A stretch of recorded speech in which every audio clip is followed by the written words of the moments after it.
Good afternoon, everybody. I have to get ready. Good afternoon and welcome to the last session of day 2. Welcome to Professional Development. My name is Sheena Wyatt and I have over 20 years, would you believe it, it's good skincare, experience in learning and development. And been lucky enough to win Freelance Trainer of the Year 3 times during that time. Who knew?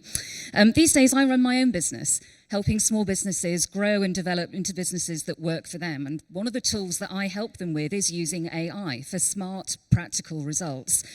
So I'm especially excited to be chairing this session today because we're diving into a topic that's much bigger than just ChatGPT. Our speaker today is the brilliant Dr. Stella Lee, an academic turned consultant, international speaker, an all-round amazing person when it comes to working with learning. With over 20 years' experience at the cutting edge of digital learning and AI, Stella brings a unique mix of technical expertise, creativity, and real-world experience to everything that she does.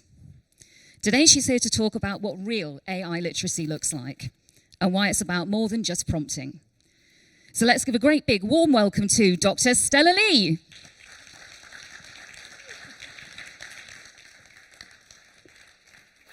Thanks, Sheena. Can you guys hear me okay? At the back, all good? I am impressed that you guys are still here. The last session, the last day of the conference, so thank you so much. Did I just pop my mic? I know you heard a lot about AI in this conference. I don't know about you, I'm a little bit oversaturated by now about AI and the exhibition as well. All the vendors are all AI enabled. So I want to bring in a more balanced conversation to kind of bring it home to us all. Okay, I think I'm not happy with the current conversation that's happening in AI. It tends to be very extreme. Either you get people that are like overly excited and how AI is transforming everything, or AI is going to kill us. And it's very extreme and it's not helping us to have a more balanced view of what are we going to do about it as professionals. As this session, as you know, is about professional development. I want to empower you and us together, and to look at AI with a realistic lens. And this is really, I'm hoping this is more like a conversation of community building. So I hope we get a chance to talk and have conversations after. I feel like you're the group that I don't have to tell you why we should care about AI, but I just want to give a couple examples just to get us started. Remember Hurricane Helene last year, I think a few months ago? There's a lot of really interesting imageries that emerged from that natural disaster. Can you guys tell me, first of all, do you think it's real or fake? This image. Real? Fake? Why? The hands. The fingers on the left hand. What's with the fingers? 5 there. There's 5 digits, yeah? And why is it a problem? It doesn't make sense. The other one has just 3. Oh, correct. Because I've learned this actually by putting this slide together. Traditionally, Disney characters only have 3 digits. It's something to do with it saves up more processing power when you animate 3 fingers instead of 5. So that's one telltale sign. Anybody else that think it's fake? Because just shout. Because the source underneath says fake photos. I kind of gave it away. That's correct. Yeah. So know your source. Sorry? Somebody seems to be bathing rather than escaping. Somebody seems to be bathing. They've just got bathers on and nothing else. Oh. Good observation. Anything else? Like what he's wearing. What is he wearing? He's wearing like a vest. It's not his normal outfit. It's not a normal outfit. Yeah. People in the background. Somebody said, "Why is it a problem?" The water level, yeah, and people in the background. Sorry. Proportions are wrong. Yeah, because even look at the water level on the left of the people in the background and the people on the right. It's not the same, right? So you guys have a very discerning eye. Very, very good. Another picture. Real or fake? What do you think? Sorry, what were you saying? Fake? Why?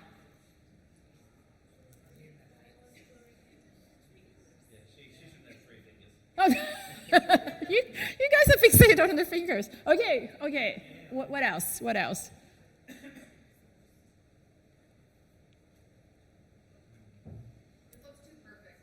Correct. The skin's so smooth, and yet it's kind of weird where the dog meets the background, right? It doesn't quite work. Again, I think if you look at the left side and the right side, it's not quite the water level. So there's always, I know AI-generated images are getting better, but there's always something. And I like using AI image as an example of why we need to be hyper-critical and aware of AI, because it's still the most obvious place to detect AI misinformation detection, biases, and problems. So we always have fake imagery throughout history, as you know. So what's different now? Why should we care about AI literacy? Why should that be a topic of choice? The difference is the sheer volume of AI-generated imageries. Last year alone, there were over 15 billion AI images generated. And that's more than the entire history of photography. So just think about, and that was last year's statistics. So think about like ChatGPT just has image creation, came out a few weeks ago, and just think about all the images flooded on LinkedIn. At least I see so many images that are being generated. The other issue is that the number of tools. It used to be, I was just talking to someone at dinner and say, oh, I guess we don't even say I photoshopped something now. Like, we don't need Photoshop. If you want to generate anything, you can use an AI tool. And are you guys aware of there's an AI for that? Have you seen this site? It's AI repository, and this is not the only one. There's many of them. In this site alone, there's 33,889 AI tools, and this is a couple weeks ago, so I'm sure the number has gone up since then. And image generation alone, again, is not just the number of tools available. Many of them are free. Many of them you can generate images quickly with almost no expertise. So that's why there's a lot of images being flooded out there. And very timely photo. The degree of realism, okay? So this image actually had fooled journalists. There was an article in The Guardian that talked about, oh, I thought this was real, but it was fake. He was saying, oh, I thought the Pope was just being very trendy, very in with the times, but he didn't realize this. And this is a professional journalist writing about it, right? And he thought this was real.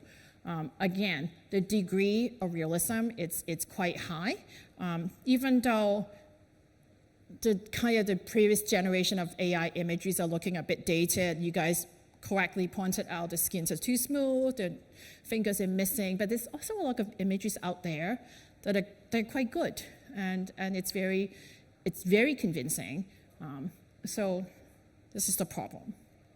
Another challenge now is that not only are we encouraged to create AI content, AI images, we are incentivized by social media to do so because they're making more profit out of us, right? The more we share, the more we post, the more we interact and engage, the more they are getting profit, and therefore the entire ecosystem of social media is designed to encourage us to do more, to spread more fake information and fake images. So I want to talk a little bit about, okay, so the problem is here. We have to deal with a lot of misinformation. We have to deal with a lot of content. We have to understand AI. But, and I know there's a lot of talk about skills. How do we upskill? How do we develop skills in the organization? But also, personally, like, how do we better prepare ourselves in terms of AI? It just seems it still feels very abstract, and a lot of resources out there, it's still about how to write prompts. To me, prompt engineering it's almost outdated. I think there's AI now that help you write your prompts, help you improve your prompts. So AI literacy needs to go beyond that. So my personal AI literacy framework started 2 years ago at 2023. So 2022 in November is when OpenAI released ChatGPT, right? And then the world gone crazy, it went viral. And a few months after, I was approached by an organization called Energy in the Netherlands. And they say, oh, we work with teachers and professors and engineers. We need something about AI. We need to teach them, like, we don't know what to do in terms of support for them. We need to develop an AI toolkit. And that's when I start thinking about, okay, yes, we need to teach them about the basics of AI. We need to teach them about prompt engineering, of course. We also need to teach them about what tools are out there to use. But I was not satisfied with just that. I was like, something is missing. We still need a common language, if you will, to say, okay, when we say we need to develop AI skills, we need to develop AI literacy, what does that really mean? Is it just writing prompts? Is it just about using the tools? Is it about, understand data? So in conjunction of developing this toolkits for educator, I put a framework together, and it's part of the toolkits. And of course, as you know, like anything AI, things have changed, and I have gone through at least 2 iterations of this, and I'm really happy to get some of your input on what's missing or what needs to be different as of today. So first of all, I'm a former academic, so I like to define things. And so the way I define AI literacy, it's more than just understand what AI is. It should be an intentional development on critically, not just to comprehend, utilize, but also evaluate, collaborate, and contribute to the AI technology as a community. I don't know how many of you guys were at Philippa's talk yesterday.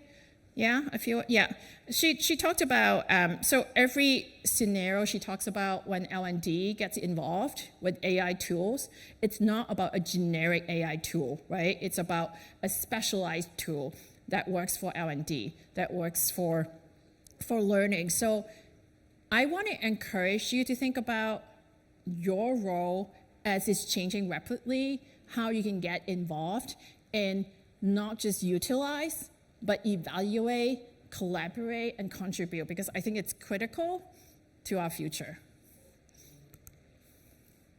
So this is the current framework as it stands. It has 8 areas of focus. And I put all the lists here, so if you, my website information. And Sheena, do they get slide deck after? Or, like, do people get a copy of that, or? Yes. They do, right? Yeah, they do about 3 weeks later. It will be released, you'll be able to view it through the Learning Technologies app. Okay, because I put all the resources on my slide deck, and if you want more information, come talk to me after. So this is a current literacy framework for R&D and for educators. So we'll talk more about the 8 areas of focus. And again, for L&D professionals, we have to not just use, but also evaluate and co-create. Okay, the first key area of focus, I call it AI fundamentals. So I tell you a not so secret philosophy of mine. I actually hate the term AI. Hate it. I don't know how you guys feel about it. I study computer science. That was my research. I actually researched AI, except we don't call it AI. I was in recommender system, adaptive system, as you might have heard now. Sometimes it's referred to as Netflix of learning, personalization. We didn't call it AI because if AI is a collection of technologies, it's not one thing. The group that sat next to me researched computer visioning. They didn't call it AI. The group next to that was robotic.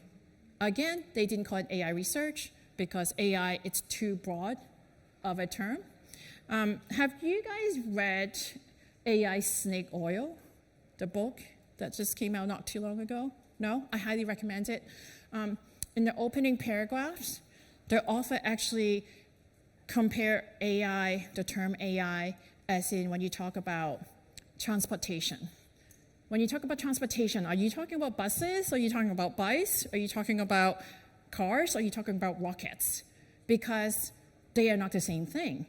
When you talk about transportation has developed this new technology to make it go faster, is it the cars that are going faster? Are you talking about bikes? Are you talking about rockets? They're completely different things. But the current conversation we have about AI, we treat it as if all the technologies under AI is the same thing. It's not, and it's the first thing we need to understand. And I don't know how many of you have seen this diagram, and as you see, AI is a very big field, and within that, you get all kinds of different things. And as you see, large language model and ChatGPT is only a very small subset of it. It's getting all the attentions right now, but let's not forget there's other types of AI. How many of you guys actually know about that? Like, did you guys, yeah? Okay, I think people that have a bit of a technical background might have more awareness. So give you an example. So Roomba, the vacuum cleaner, so it's called, now everything has AI, even you get AI toilets. If you go to any consumer, like a consumer electronic show in Las Vegas, it's a very good place to see trends about what technologies are being introduced to the market. There's a whole section on intelligent toilets in bathrooms, so it's quite insightful. That's not the point of the talk today, but feel free to look it up. So Roomba is a vacuum cleaner, and it also talks about it used AI technology to enable this vacuum cleaner. But do you know what AI is using to kind of recognize where you go in the room and how do you optimize your cleaning? Anybody wanted to take a guess on what AI technologies are being used?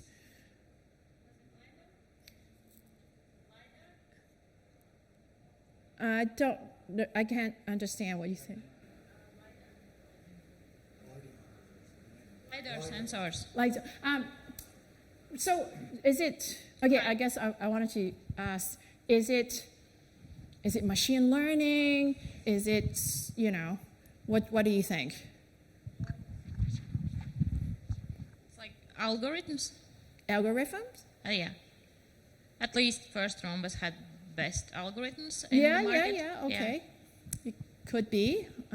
Any other guesses? No? Kind of adaptive learning using basics. Yeah. It's its simplest term. It uses cameras and sensors, right? So it has the computer visioning built in. So it's like driverless cars. You need to see the room, so it avoids obstacles. So sensors, computer visioning is one technology which has its own limitations and advantages. And machine learning algorithm, I didn't want to go too deep into what Roomba does, so I just put, I'm sure we can dig into more the technicality, but I don't want to put anybody asleep today.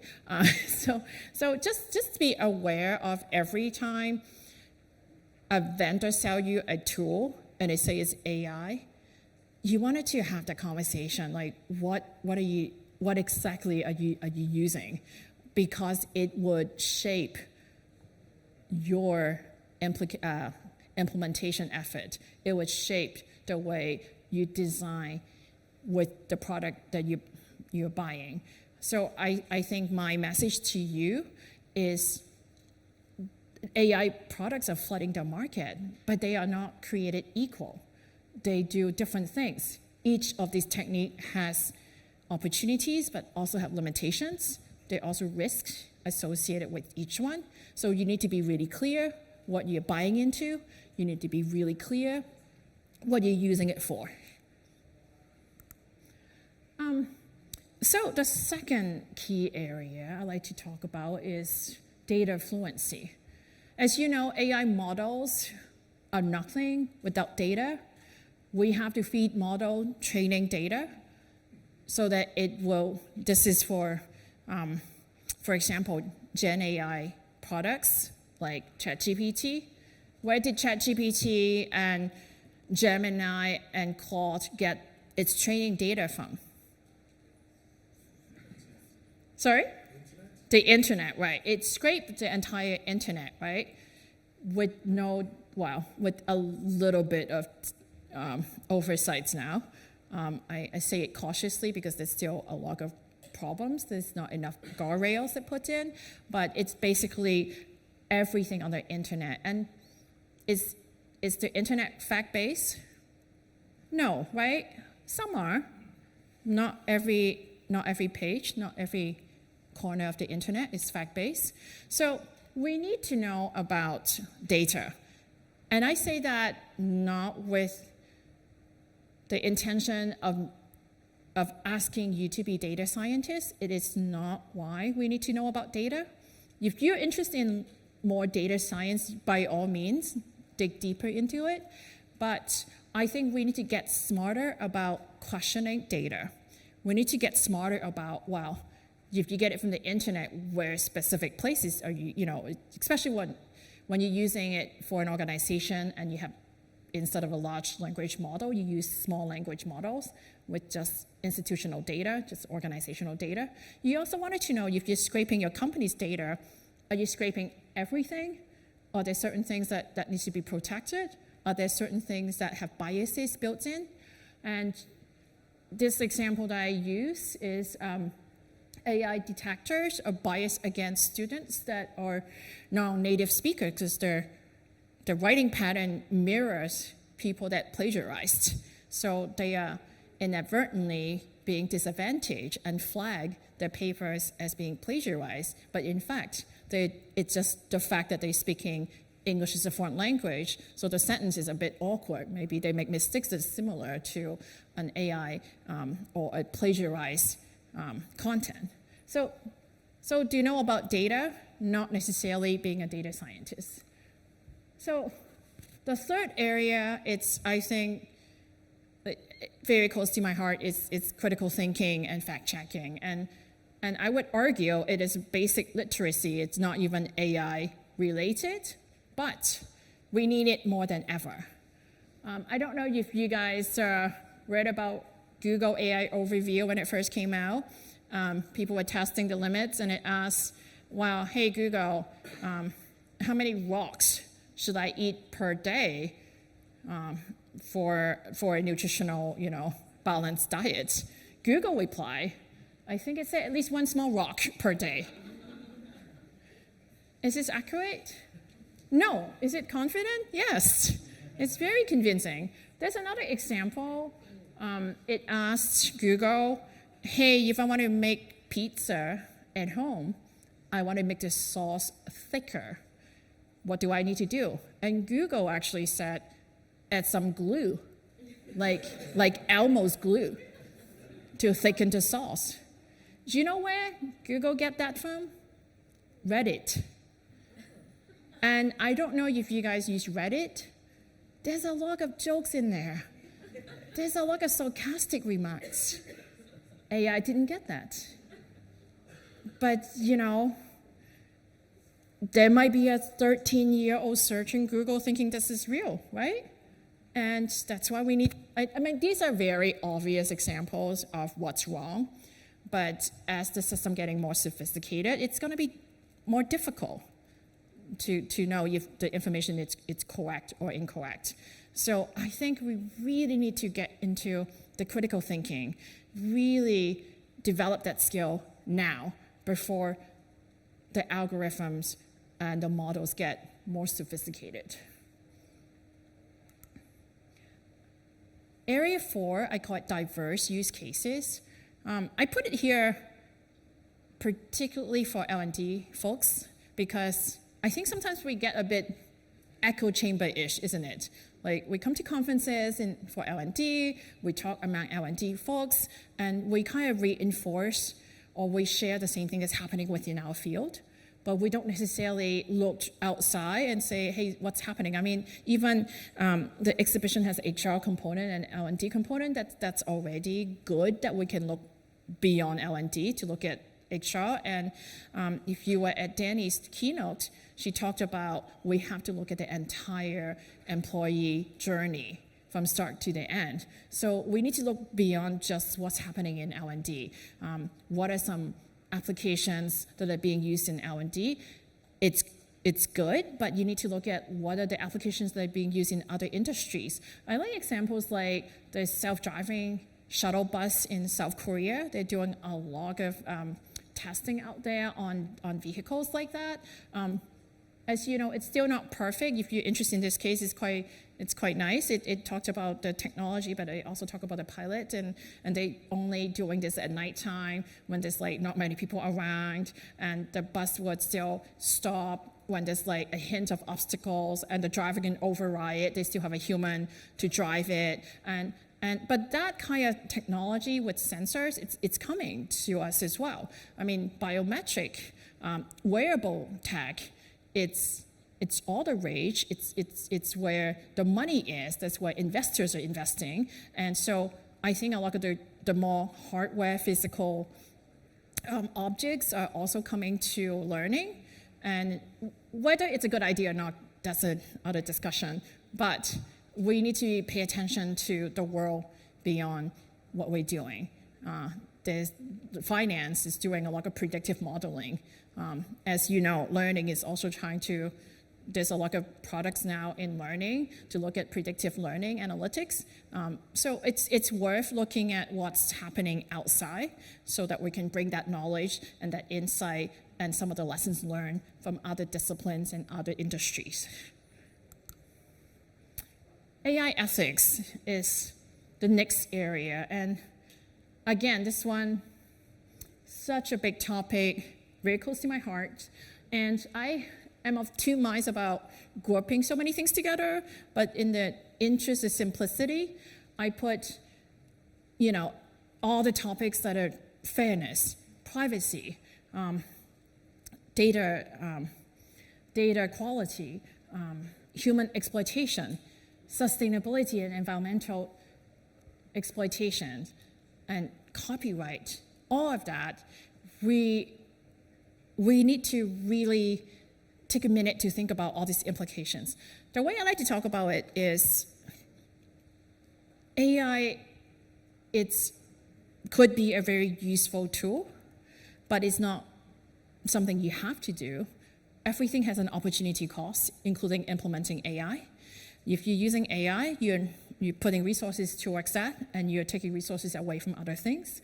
If you're using ChatGPT to search for a paper, it's taking a lot more energy than a simple Google search, right? So think about these things. I'm not saying don't use ChatGPT to search for a paper, but be very informed about what are some of the unintended consequences that might cause. Be very mindful about its using and implementing an AI tool inadvertently marginalize a certain group in your organization. Is it violating certain things, or what about, are you generating imageries that are copyrighted? So think about those things. Are you familiar with Dr. Joy's work? Have you guys watched Coded Bias on Netflix, or read her book called Unmasking AI? highly recommend it. She is a researcher at MIT. She had left since and start her own institute. She did research on facial recognition system, and she's a dark-skinned woman. So the facial recognition system she created didn't recognize her face because it's too dark. And as you know, facial recognition system, it's imperfect in many ways, but the inaccuracy rate, or the accuracy rate for, say, a white male face is 90+%. Darker face woman is 75. So the gap is significant. And it was quite interesting, and she talked about this, and she was, when she was doing this research, creating this platform, it was one night she was in her lab at MIT, and she happened to have a white mask, because that was Halloween, and she was going to a party with this mask. And just out of curiosity, she put this mask on to see if her facial recognition system recognizes her face, and it did. Not her natural face, but a white mask. So that kind of got her down on this journey of figuring out, wow, how is it impacting communities and people that perhaps facial recognition is used as a surveillance system, as a detection to prevent certain people from, say, entering an event or flag them as at risk at a train station. So is this fair? Is this something we need to be aware of, especially in education, for example? There's a lot of online proctoring tools, and they have to, they make you show your face if you're taking a remote exam, for example. Would that be, would certain groups of people have more problem being flagged as not themselves? So highly recommend her work, highly recommend looking into this issue if you're not familiar with that already. So area 6, I call it AI pedagogy. It is an area that I think as L&D folks, we use AI tools for learning, for training, for talent development, and for educational purposes. But these tools would shape the way you implement and design your learning experiences, your learning initiatives. So don't buy into the ideology of these tools without critically examining why they are designed the way they are. I mean, even PowerPoint, what is it limiting us? It limits us that every presentation looks the same. We have to use landscape format. It doesn't work when you're trying to do like long table that it doesn't scroll, right? If you're using PowerPoint, it already limits us the way we design and present talks. So every tech has its own limitations. It has its own ideology. And it's, for education, there's vast impact. It matters less when I'm using a tool for entertainment, but when you're using it for human development, it shapes the way we design courses. It shapes the way we do informal learning. It shapes the way we support people in their own development. So when you're talking to vendors, like ask them, what are your assumptions? Like how do you assume people learn? How do you assume people communicate or interact? So be engage in these questions. Don't just accept the tools. Get involved in your procurement process at work if you can. I know that we can't always, but if you can, I would say, we are the learning experts. We need to go in and ask this question, and not just about IT, but about people and what the experience is like using these tools. And by the way, I just had a quick search on LinkedIn, and there's already a lot of groups on AI. So if you get overwhelmed and think, oh, I cannot learn this all by myself, there's a lot of support groups out there. So get involved. Don't feel like you have to do this by yourself. Assessment, I added this area last year because a lot of people requested that with AI, we use it for coaching, we use it for getting feedback, we use it for summative, informative assessment. So I also want us to think about, like, if we're using this tool for that, what are some of the key areas we need to, or key competency we need to focus on? Have you seen this painting before?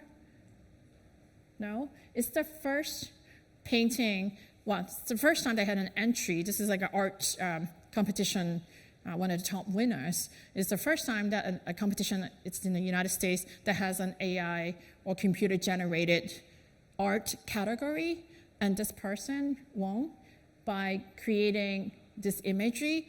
And I think he gone through 150 prompts, somewhere around there, to create that. So from an assessment perspective, like how are we going to assess products now? How are we going to assess outputs? It's not just, knowing that there's machine involved. Are you asking, what prompt did you use? Would that be a good way of assessing people's effort?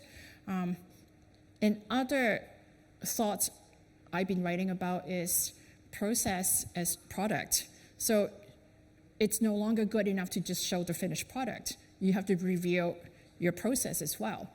And how you do that, it depending on what you're doing, but definitely we have to put a little bit more thought into not just showcasing a finished product, but you also have to, showcase the thought behind each step of the way until you get to the end. And finally, I want us to kind of look back historically on what's happening with technological transformation, but also look ahead and think about how we can better prepare ourselves with the future of work. As you know, AI is a new tool, it's a new technology, but it's not the first time we've gone through a digital disruption. It's not the first time we've gone through a technological disruption. Lots of things that happened in the past, from the steam engine to ATM machines to lots of ed tech products. And so we've seen a lot of things that had happened in the past. How is it going to inform us to be better at preparing for this change? But at the same time, think about what's different about AI, the speed of change, the fact that it impacts every sector and not just one specific industry. There's a lot of things to unpack. So I just want us to think about that as we're developing our skills, thinking about where we can put our resources in understanding AI, keep the broader view of the future of work.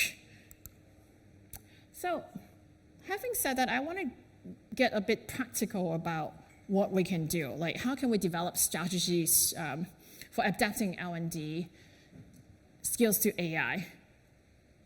So the first thing, I think, there's no two ways about it. We have to use the tools. We can't just read about it. We can't just talk about it. Until you use it, you don't know what it can or cannot do. You don't know what the limitations are. You don't know what are some of the mistakes it might make. You don't know what it's really good at doing. So use it, use them, but stay very critical. Don't take things at face value, just because vendors would tell you all the amazing things, but they don't tell you where it's not so great, where it falls short. So be critical about it, but definitely don't be afraid to test a bunch of different things. Don't be afraid to ask for trial period. Don't be afraid to just try the free tools. A lot of tools are free or free to an extent. So try them out. Then I encourage us to be more research-based. We need to think about, instead of just what's out there in popular literature, think about what the research is saying. It's emerging. I know it's still early days, but look at what are some of the research are saying about AI. How is it impacting us, and not just L&D, but as a society? What is it saying? There's research that said AI tools are actually better at supporting newer, less experienced staff because that can help them get to a certain level. Is it true? Is it not true? Yes, to an extent. I think it's good that if you're an early career person, it would help you to do a lot of tasks better. But at the same time, you don't know what you don't know. So unless you have a deep expertise in what the AI output are giving you, you might not know there's lots of errors. So at the same time, understand that and look at what the research is saying.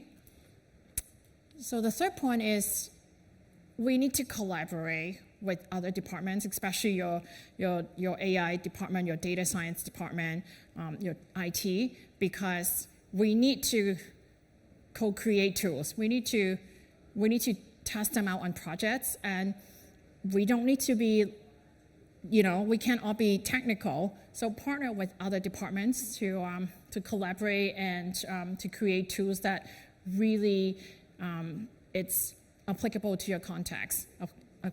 It's useful for what you're trying to do. And I hope that we will all advocate for responsible use of AI. This is where I think L&D actually has a lot of opportunities. I mentioned earlier about get involved in procurement, get involved in the buying decisions. I think we really can be the voice for the staff and say, well, if we're, do we have a policy, for example? Does your company even have a responsible AI use policy? If you don't, perhaps you need to get involved in developing one, right? I suspect there's already some sort of data privacy policies in your companies, and so build on top of that. You don't have to start from scratch. But advocate for your users, advocate for yourself, advocate for the company, and to say, even when you're buying the product, look at, is this product currently pending a lawsuit? Do they make the news by any unethical use of the product? What are the existing customers are saying about this product? Any red flags? Are they able to, are the company able to talk about, where they store their data, where they get the training data from? So engage in that conversation with vendors, but also advocate for ethical use of AI products as well. So, my framework, I also developed 72 competencies. Again, you can download this on my website. The competencies I put it for each of the key area, I put it 3 levels. And I wanted to point out it's not necessarily for you to go from level 1 to 3. It's not for everybody, but it just gives you an overview of, what you can achieve if you were to develop your AI literacy. The first level, I call it Explorer. So, you need to test things out, you need to try it, you need to get your hands dirty. The second level, it's Integrator. So this is where you start connecting the dots, you start, putting things together. And the third is Pioneer, where you're actually actively contributing to the field. You're actually actively advocating for things or shaping the community, all of that. Again, not everybody needs to get to level 3. But and I try to keep the competency and the framework as flexible as I can, so you guys can take it and adapt it and use it as you see fit in your context, as you see fit in your culture, and as you see fit in whatever projects you're doing. So again, I have that available, and I'm also happy to chat about this if you want to know more about it after. I also wanted to say, in terms of applications of the framework, I also use it as a self-assessment tool for reflection, for identifying, what you lack the skills. I partner with an organization called Learning Possibilities here in the UK. We actually is doing a project with Asian Development Bank, and so they wanted this for teacher training, and we're kind of testing it out and looking at, for example, for the first area, what are some questions to ask to kind of get a sense of where you're at, and then at the end of it, it gives you some analytics on the results. And you can see that small graphics on where you're at, but then also we wanted to say, so for area 1 on AI terminologies, you're kind of here, and this is where you can level up. This is what resources, and this is highly customizable. You can put it as, if your company or organization has internal resources to level up, you can plug it in there. And for people to say, okay, if I don't know anything about AI, I don't know what the terms are, and I don't know where to look and learn more about it, and then you can put resources and say, for level up, this is where you can go. I also been piloting some asynchronous mini courses. This one is with a local university in Canada, and it's online. It's an online university, like the Open University in the UK, and we're targeting this for graduate students and faculty. So that's where we're doing some pilots and test the results. And just to finish it up, I wanted to say, as you know, I want to give you somewhat of a more positive end, and don't, I know with AI there's a lot of emotions involved. It's a lot of anxiety, there's a lot of unknown, there's a lot of fear, but I want us to stay focused, to think about AI is not, it's never going to take us, my hope and what I'm trying to do is, I don't want it to take away our humanity. I want that to help augment us to be better. So as you do your work, keep that focus in mind. It is not to strip away or remove layers of humanity, but hopefully it adds to it. So that's my whole talk. Connect with me. Happy to have a conversations, and I would be happy to take any questions.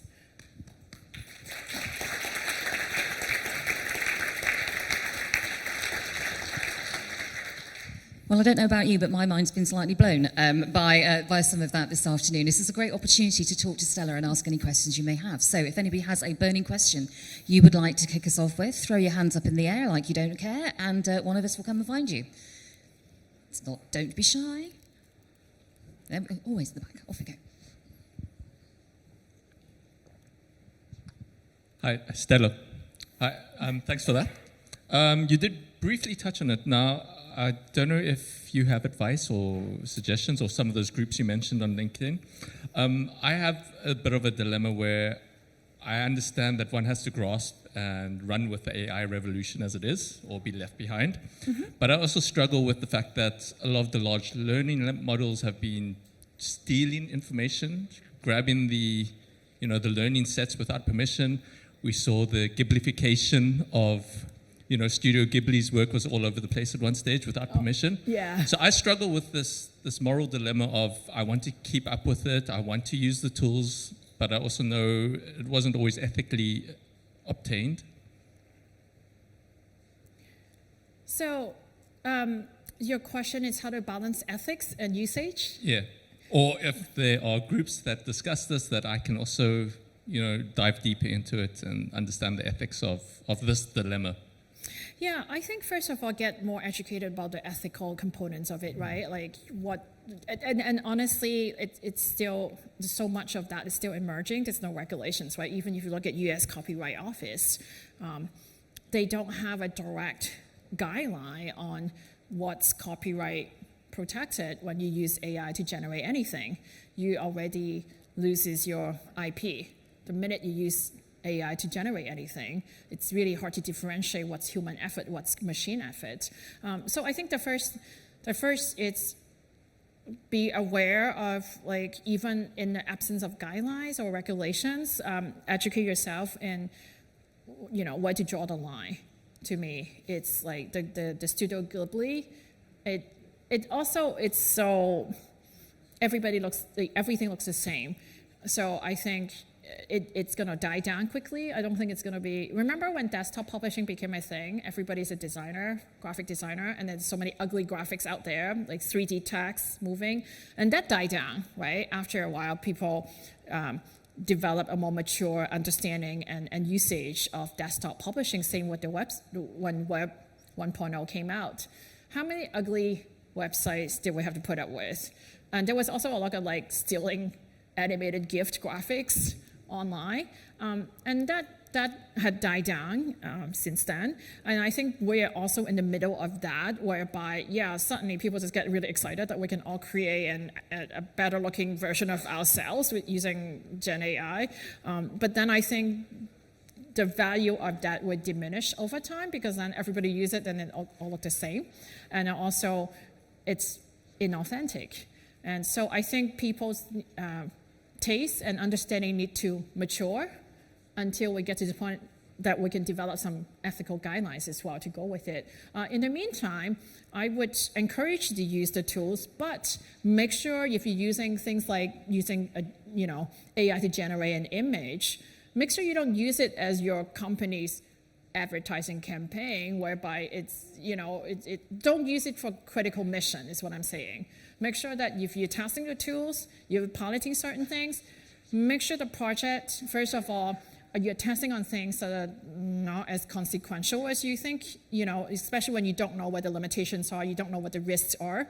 Test it, try it out in very small scale, get some feedback. Are people saying, oh, you know what, this looks like it might violate copyright? And of course, work with your legal team, work with a community. If you're too small as a company, you don't have that. They are so, like AI communities are really, especially for educators, are really coming together, and they're really sharing a lot of good practices, good usage, good guidelines. Look at some of the academic institutions. I think they develop a lot of really good usage for educational purposes. So start there. Did I answer your question? Okay. Awesome stuff. Anybody else have? Oh, here we go. Right. Am I going to beat you, David? I'm going to beat you, aren't I? Right, here we go. Well, firstly, thank you for such an amazing session. That was really insightful. My question is, as we kind of evolve technology and AI, do you think learning should fundamentally have a better understanding of AI and better partnerships with their technology teams? Or do you think learning needs to get savvier and start recruiting technology in-house? Both. Well, I think first of all, can I be very critical? I think L&D needs to get better at learning to start with. I think we're just having a conversation earlier, and we talked about most of what we do about learning is not even learning, it's about creating more content. It's creating more courses, and I agree. And also, as Philippa talked about yesterday, why empathize what's broken? We don't want, AI would only, as you see, it would only empathize what's already existing. Eat more rocks, It's not, yeah, no, it is ridiculous. But we don't want to, that's why I say, when I put AI pedagogy as a key area, I want us to, here's a chance to rethink learning, to rethink L&D. So yes, I think it helped us to go back to the drawing board to say, well, is this even, are we even supporting the right thing? Are we creating the right products or initiatives? And tech should be supporting it. It should not be empathizing what's not working. So did that make sense to you? Am I not, did I get, okay, thanks. Some really good questions coming. Sorry, it's the end of the day, so.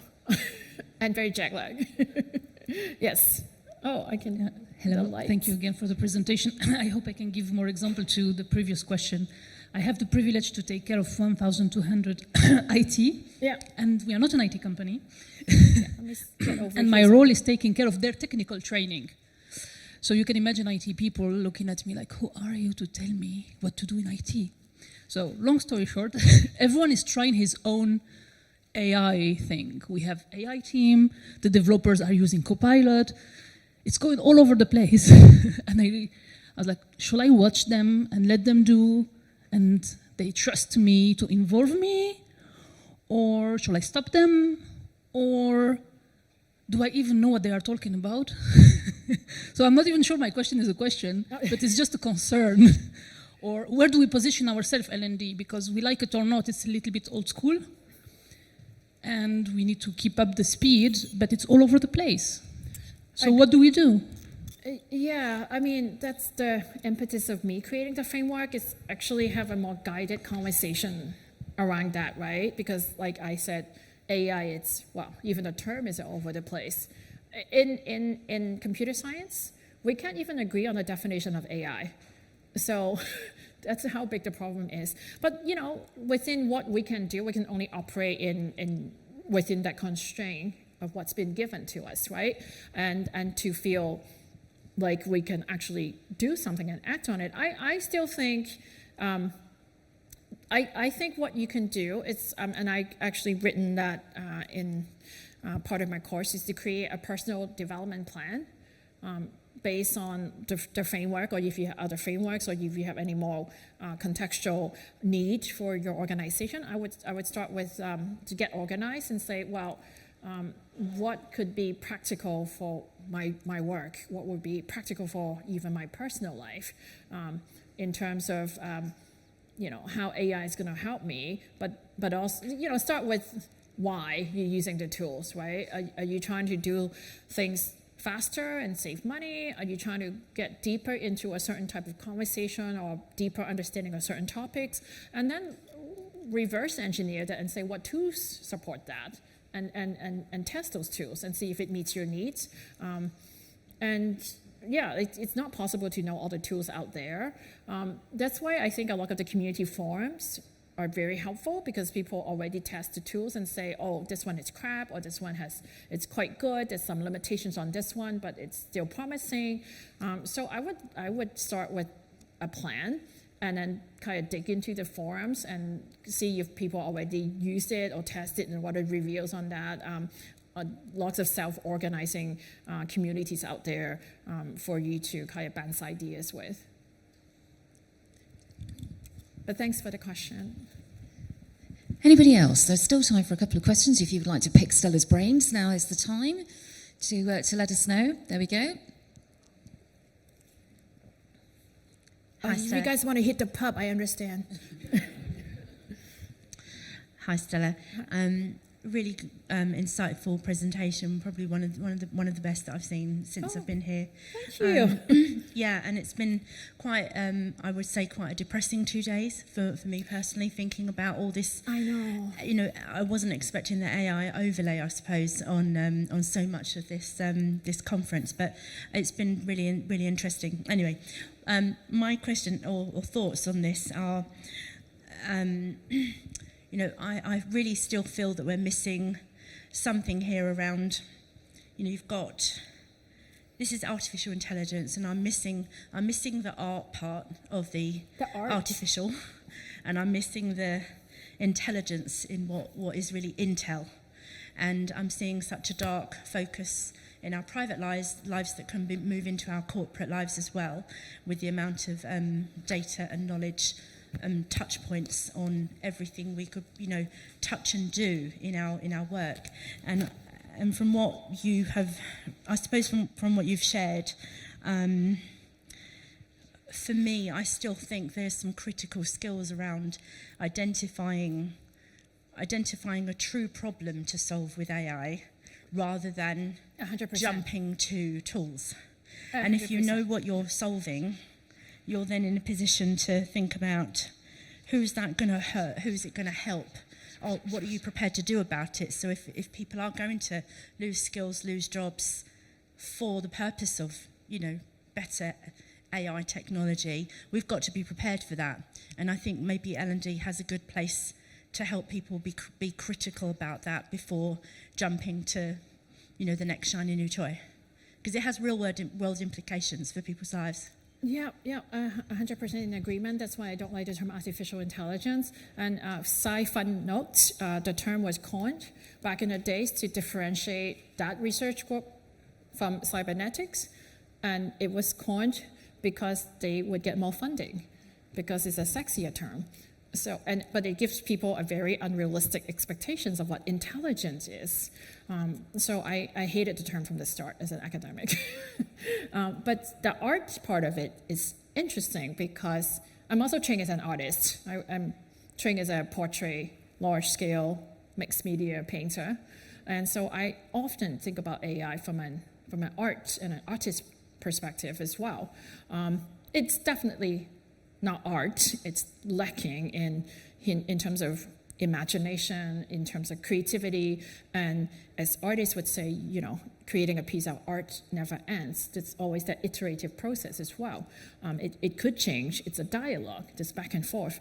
And I think if I would to add that to the framework, it's just so big. But what I think it's missing in my framework, and I'm trying to think about how I can add that into it, is in addition to critical thinking, we need to add creativity, we need to add wisdom, we need to add empathy, we need to add all the human qualities to it. And I'm hoping this continue to evolve so we can kind of look at it in a more holistic way and not lose sight of what makes us human, what makes us love what we do. We're not in L&D because we love data, to be honest. I mean, some of us might, but you know what I mean? It's a mean to an end. It's not the end goal. I don't love looking at spreadsheets. Like if it serves a purpose, yes. So I think, yeah, to your point about that, it's still incomplete in terms of thinking about artificial intelligence. And I agree with you.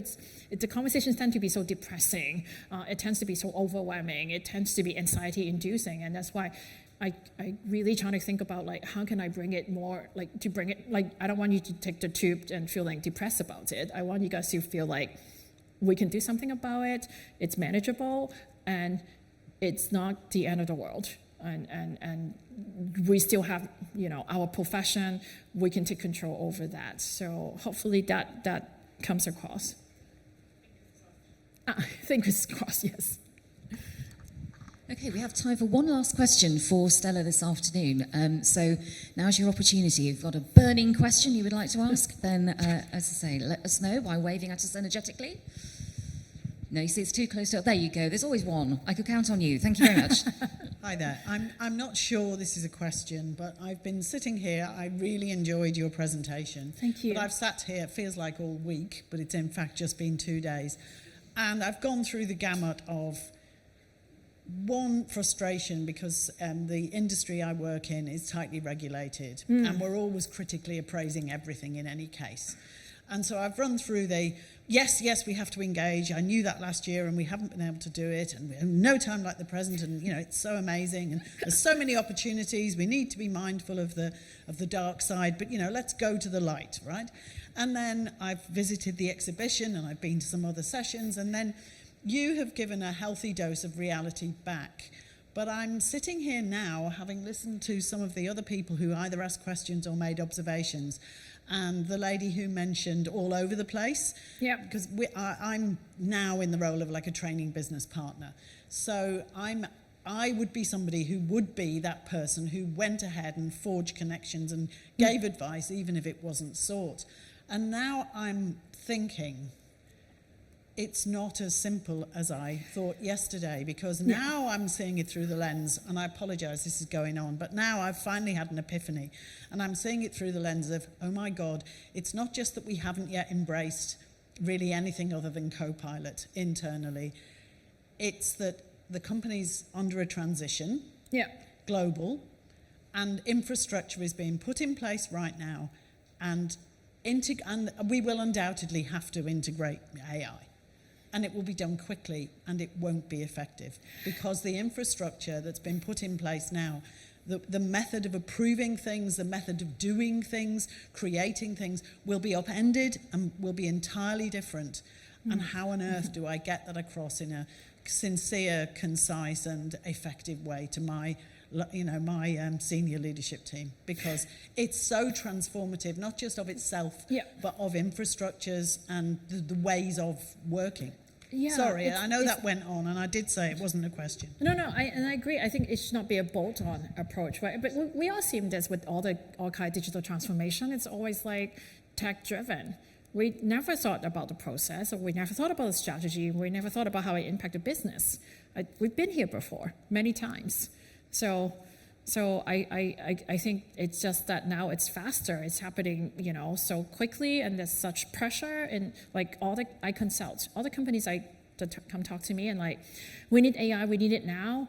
We want things faster and better and cheaper, right? They're already focusing on the wrong thing, and they're already very tunnel vision. So I think, part of our challenge is to convince people in power to get the bigger picture. I actually wrote an AI adoption framework that AI literacy sits in one of the component, but you have to look at the broader picture of like, are you even, where's your organization at? Are you ready? Because it's not just, you just don't plug it in places and hope it works. Or it might for it's not going to be impactful and it's going to be wasting a bunch of money. So I think you have to, look at the bigger picture in terms of your organization readiness, or, like we all do needs assessment. I think we just need to do it at an organizational level and hope that the leadership people actually get it. And yeah, but thank you for sharing that. Totally agree. It's a really interesting note to end on. I think this has been a very thought-provoking session. I certainly have made a lot of notes myself. It is with us. There's no avoiding it. AI is part of our lives going forward, and it's up to us as L&D professionals to try and adapt and use that to the best of its ability. And I think you'll agree with me that Stella has helped us all understand some great ways that we can implement that and go beyond that prompt engineering into really understanding more about that AI literary piece. So would you please join me in thanking Dr. Stella Lee? Thank you.